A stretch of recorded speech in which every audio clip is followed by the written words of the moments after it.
People. It's been a while since I've put out an episode of the Hypno Lion's Roar.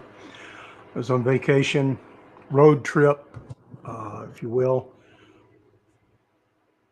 It was an interesting time, but I'm back. Maybe I'll delve into it at a later date. But right now, there's some things that I want to share with you. I've come across, and I want to present them to you. We're going to be talking about negativity today. I've had a rash of clients, I guess, that have come to me under one banner of of what their issues are, and it became very clear very quickly that these people are dealing with being negative. And in talking to them about being negative, it's something that I wanted to explore and present to you guys, my audience. Negativity is a very interesting thing. It's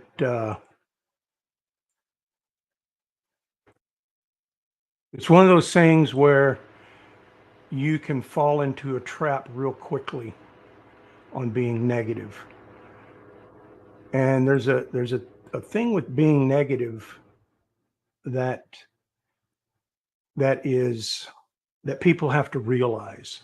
Okay, you were not born being negative.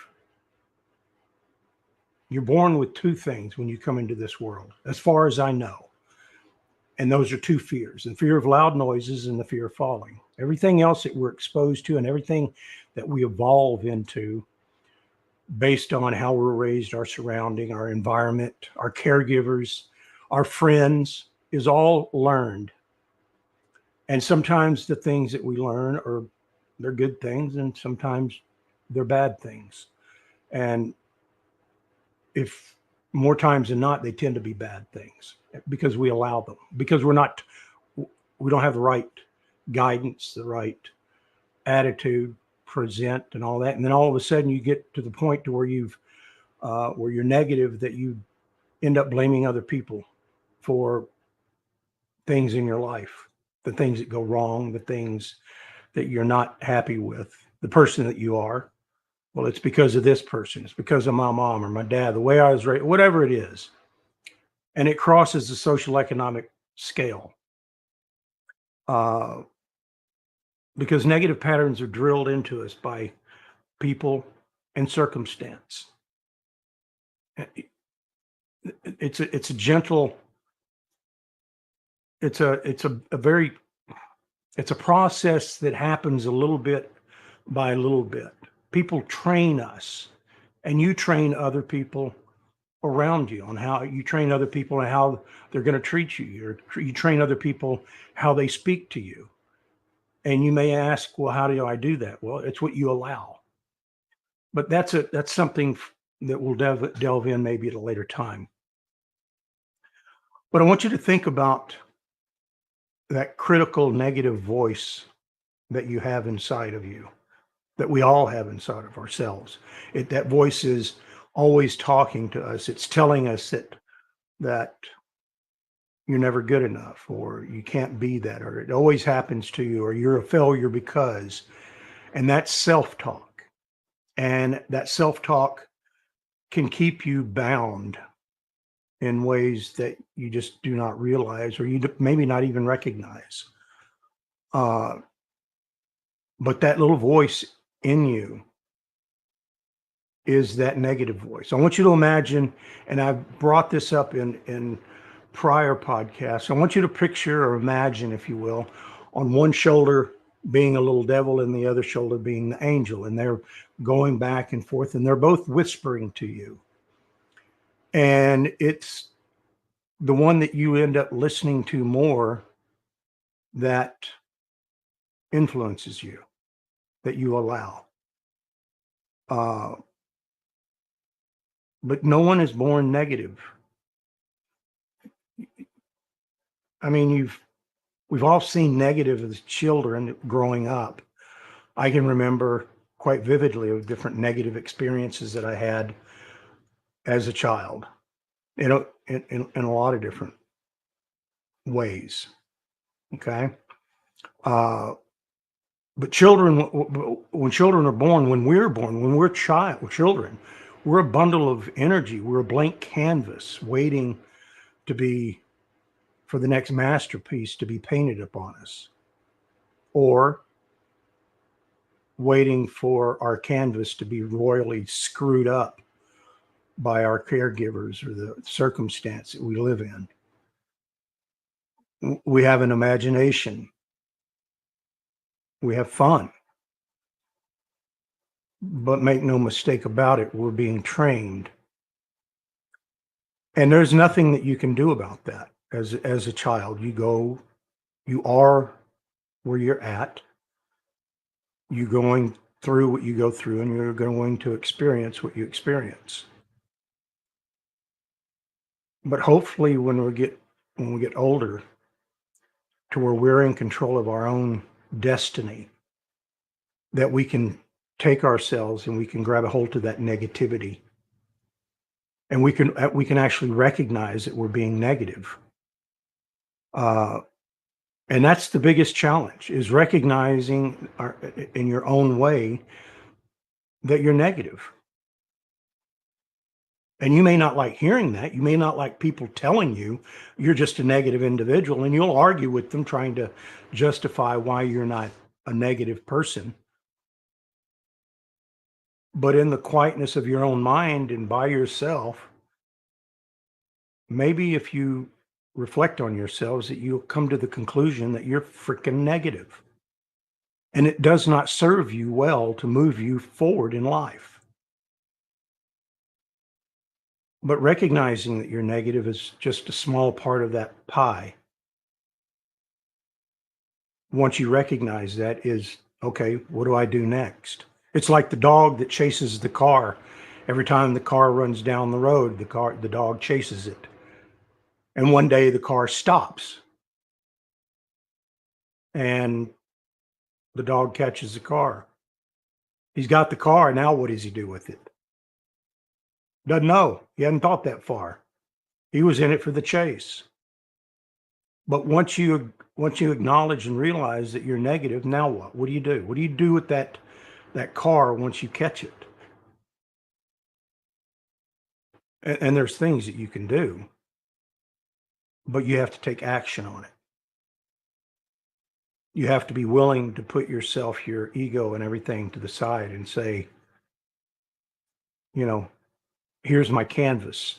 Paint over my canvas and and give me a better picture, a better painting that I can go forward with, that I can be proud of.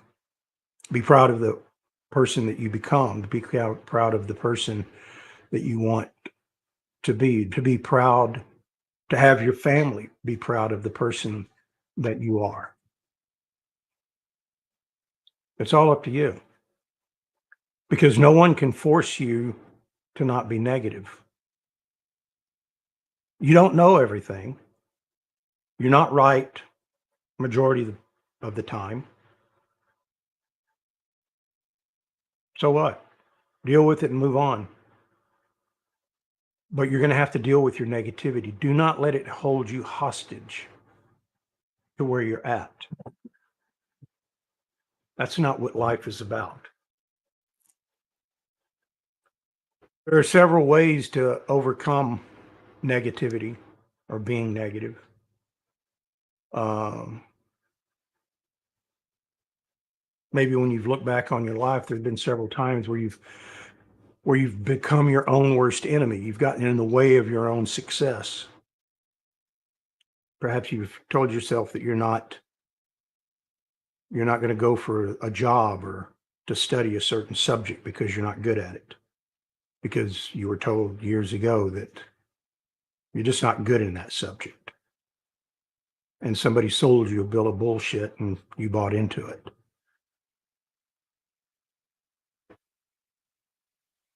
Sound familiar? You might have gone to a party. You might not have gone to a party, or because of the negative inner voice that said that the girl or the guy that you were interested in was just being polite and that they really had no interest in you. But you may have had a connection with somebody, but wormed away because you couldn't ask for their number. Ever had that happen? Imagine how different your life would be if you'd always tried, instead of always thinking the worst, to put yourself out there, to to go towards what makes you uncomfortable. If you'd gone after everything within your reach and taking those opportunities, instead of imagining what could go wrong or how you would feel, embarrassment, being put on the spot.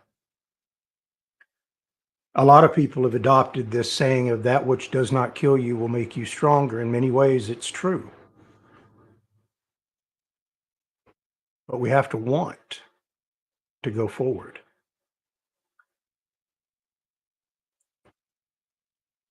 Negativity is infectious. Negativity can destroy a company with one person, one bad apple, spreading the negativity to others and infecting them like a cold or the flu running rampant through everyone that comes in contact with them. We don't have the right. You don't have the right to impact other people that way. Shame on you if you do that.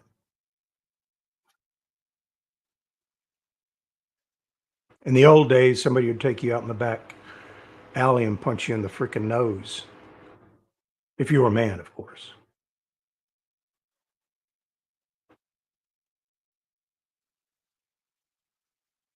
The hidden cost of in negativity. There is a cost to it.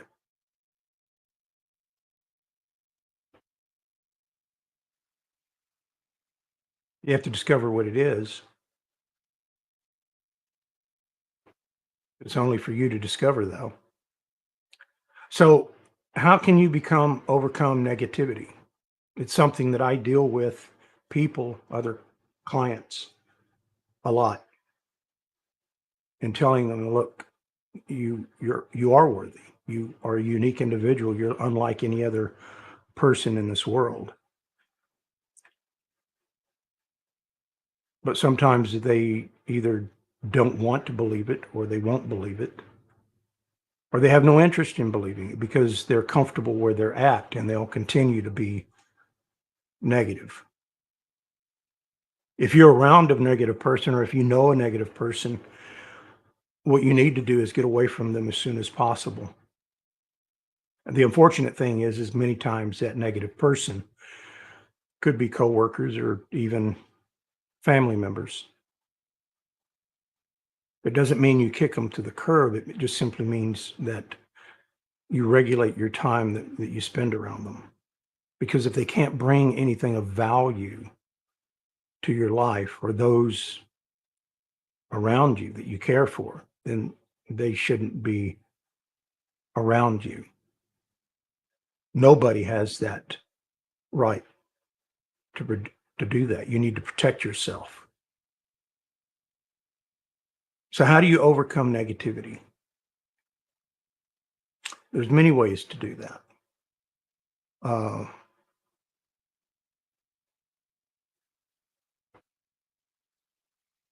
the first way is to stop negative thinking.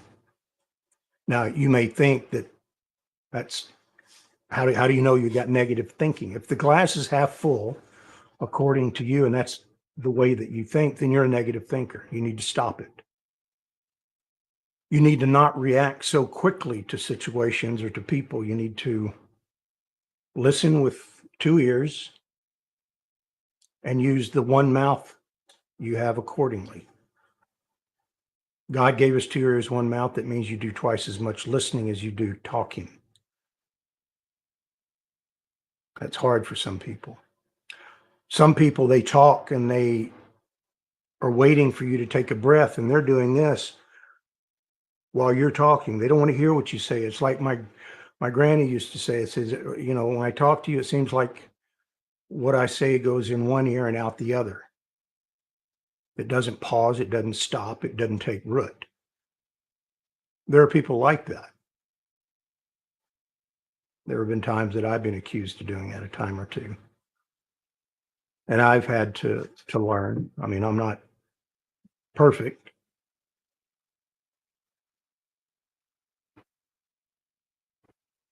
I'm not perfect. That tasted bad. Uh, but you need to learn to stop negative thoughts before they start. You know when it's coming on. You know when a negative thought is coming on. You need to stop it. There's ways to do it. There's techniques and that. Second way is to beat the everyday blues. Don't let negativity be the centerpiece or the core of your day that starts. If you wake up in the morning and your feet hit the ground and you're just in a bad mood, stop it. Find something to be thankful for. Maybe go into prayer. There you go. That's an idea. Go into meditation. Start your day out with something positive to look forward to.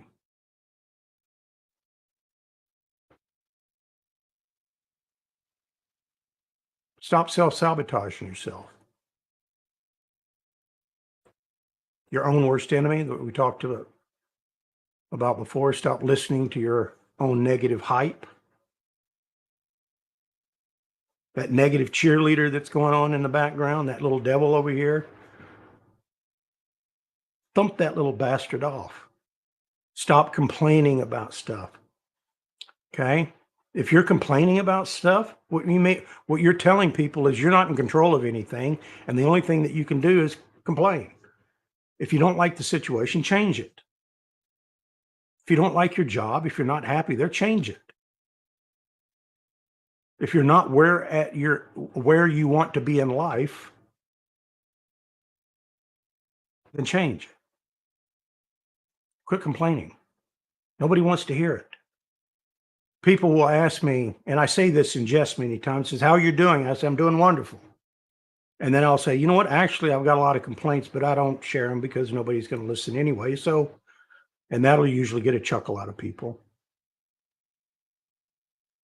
But I say that not only for the dramatic effect, but because it's actually true. It keeps me from complaining. Nobody wants to hear me complain. So don't do it. Dealing with disappointment. Everybody's got disappointments. Welcome to life. Be flexible. Build flexibility into your expectations so you can manage the disappointment. Nothing always goes according to plan. But more times than not, the plan that actually takes place is the right plan. Now, you may not realize it for maybe it could be an hour, 2 hours afterwards, or maybe it could be days or even weeks or months that you can look back and say, "Phew, it happened exactly the way that it was supposed to." Dealing with guilt. Do you carry any guilt that you're focusing on? There's a lot of people that feel guilt and they continue to feel guilt after guilt. Well, woe is me because I did this and I feel guilty. Break the pattern of feeling guilty or shame. Take a new view of it. What did you learn from it? Look, 1 second ago is written in the history book. It's written, it's time, nothing can be done about it. Regardless of how much you jump up and down, you complain, you cry, you bitch, you moan and groan, there's nothing that can be done about history. But you can have an impact on the future going forward. You can have an impact on what you do going forward. You can have control of that because that's what you do have control of over, is what you do in the future. See the best in others. Nobody died and made you God and point and so you could point fingers at other people and what their shortcomings are. It's like the saying goes, if you point your finger, you've always got three of them pointing back at you. Think about it. What's the Bible say? Take the speck out of your own eye before you attempt to take the log out of others, or take the log out of your own eye before you attempt to take the speck out of others. See the best in others. People don't wake up in the morning looking for ways to piss you off. You're not that important to them. They're just waking up in the morning trying to deal with their day. You don't know what they've been through. You don't know the challenges, the hurt, the anguish that they're having to deal with. But you want to make it about you? Really? Stop that shit. Let it go. Move from viewing others with cynicism and suspicion and to a more realistic and sympathetic understanding of people. Give people the benefit of the doubt. It's what you want from people, isn't it? If you say no, then you're a liar.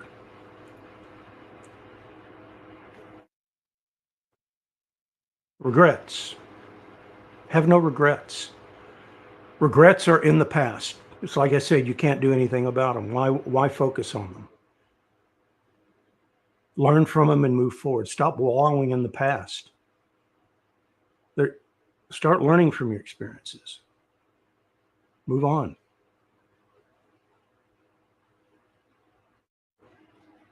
Easier said than done, I know. Improve your mood. If you're one of these people that's just in a sourpuss mood all the time, nobody wants to be around you. And if you're like that with your kids or your wife or your husband, and they don't want to be around you, then that should tell you something. Be somebody that people want to be around. Quit being an ass. Relax. Cast off the black moods. These things can be overcome with effort. And finally, no excuses. Don't take any excuses. Don't give any excuses. Because we all know what excuses are like. Armpits. Everybody's got two, and they usually stink. Or the other thing.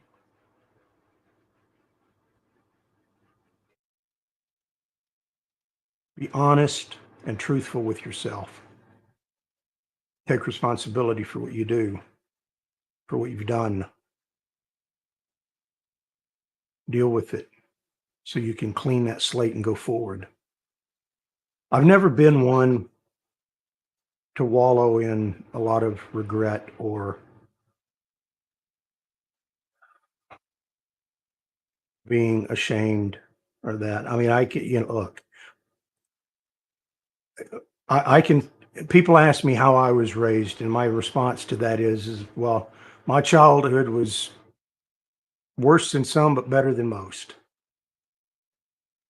I could probably sit down and match you point by point, my childhood, the childhood of my brother and sisters. But that does not define me. I don't wallow in that. I don't use it as an excuse to treat people bad. Maybe in the past, when I'm in my younger, unwiser years, I guess I did. But it's something that I learned. I've always been one to want to self-reflect, how to be better today than I was yesterday, and better tomorrow than I am today. And if I had anything that I could wish upon anybody, it would be the same thing, to adopt that way of doing it. Now, Where does this come down to? Where does this lead into me? Okay. There's very few things that look, we can all, with the directed effort, anybody can overcome anything, and you can do it by yourself. There may be times it's harder. There may be times that you have to experiment with different ways and not quit, and that can be frustrating. Maybe you need to get a book, read a book, how to be better, how to win friends, influence people. There you go. There's a great one. That's a blast from the past. Go to a seminar. Do something that's going to educate or do this up here between you 6 inches. But if you really want to get down to it, learn to use and understand what God has given you. And that's your subconscious mind. That's understanding how the conscious mind comes into play and how it relates to the subconscious mind, what the subconscious mind is for. And that's where I come in. That's where I can help people. But you have to want the help. You have to want change.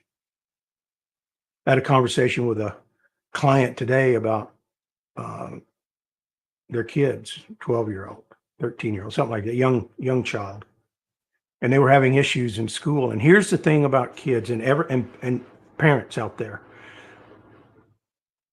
If you think that you can control your child, you're living in Never Never Land. You cannot control anybody. You can inspire them to be better. You can put parameters in place to hopefully guide them to be better. But if you tell a child to sit down and study, just because you told them, does that mean they're going to study? They have to have the want to. I want to. Because you can't push a wet noodle. But you can lead it all over the table. So I would tell the parents to instill the want to in their children, where they want to do something, where they want to succeed in life and do things better. We all, as parents, want our kids to do better than we did, to have a better life, to not experience the nonsense that maybe we grew up with.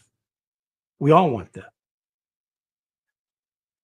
But it takes stepping back away from things, people sometime, to allow things to marinate. And maybe they have to go through a period of 6 months, a year, 2 years, and then they come out on the other side. We all care about our children and who they hang around with, because we know that if you want to get in trouble, you get around kids that are getting in trouble. It doesn't make the child any better than anybody else. It's just that we know from experience that you don't need to be around these people. And if your kid is one of these that kind of follows suit, and somebody comes up with the idea of the day and they go, oh, okay, yeah, let's do that. And they're not thinking, because kids don't think, they react, they experience. And then they get hurt and they go, ooh, that wasn't a good idea, because pain's a good teacher. Pain. So you have to make that, you have to understand how to guide your children, when to let up on them, because you can win the battle and lose the war very easily. If you're one of these people that you're going to do what I tell you to do, you live under my roof, and that's the way things are going to be. I'm the boss. I'm the parent. And what does that get you? Inspire. That's what your job as a parent is to inspire. I wish I could say I was a great parent. I was a good parent, I think. I never wanted to tell my kids what to do. I always tried to give them parameters and leave them with make good choices. Make good choices. I believe in you. Make good choices. I can give you my opinion. You're going to do with it with what you want, but think about it. I hope I instilled that in. I mean, I don't think they do. My kids have turned out more better than I could anticipated. They're two of the greatest people that I know. Did I have anything to do with that? Maybe just a hair. Maybe some of it's DNA. I don't know.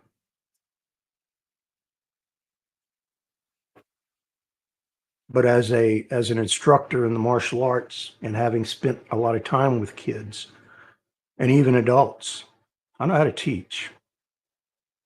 I know how to get the most out of people. I know how to get out of them things that they don't realize that's in them. But it was something that I learned how to do. It was something that I invested time into exploring and understanding. I had the desire to learn, the want to, the want to. So negativity, reflect on it, look at it. And if there's something that I can help you in this arena, in this area, then reach out to me. Reach out to me and let's talk. Do the free consultation. See where it goes. And if you think that everything that I say is a bunch of hooey, then move on. But if I say something and you're thinking about it 30 minutes from now, or you wake up at night and you're thinking about something, that one little thing that I've said during this 32 minutes here, then somebody's knocking at your back door to tell you to pay attention. Those are the people that I'm speaking to.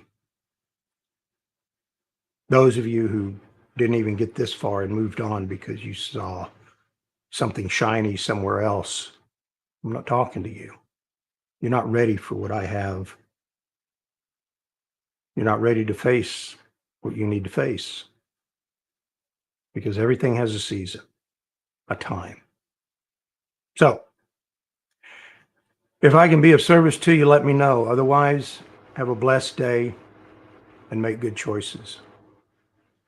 Bye.